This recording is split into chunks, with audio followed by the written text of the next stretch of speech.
One of the fundamental principles of community management is user empowerment.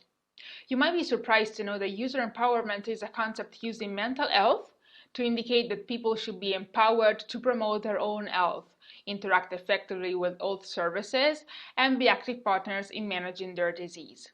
What this basically means is that these people should be given all the instruments and information so that they have the power to act. That's the same thing here. A community should give users all the information they need on a specific topic so they can take action. Why? Because users pay for it.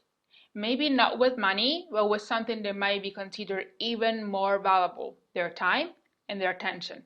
And you need to reward them.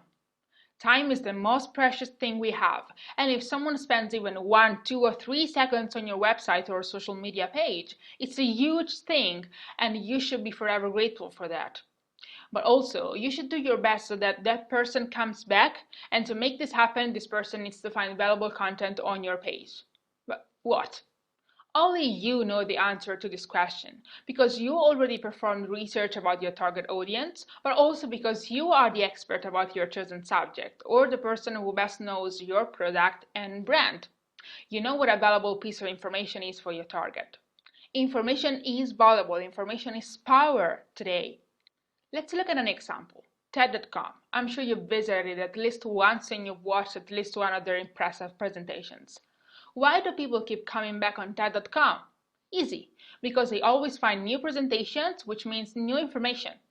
Why do people care about that? Because that information can enrich their lives in many ways. I know you might be wondering, okay, Laura, but what if I don't have this type of amazing content to share? What kind of information do you expect me to provide?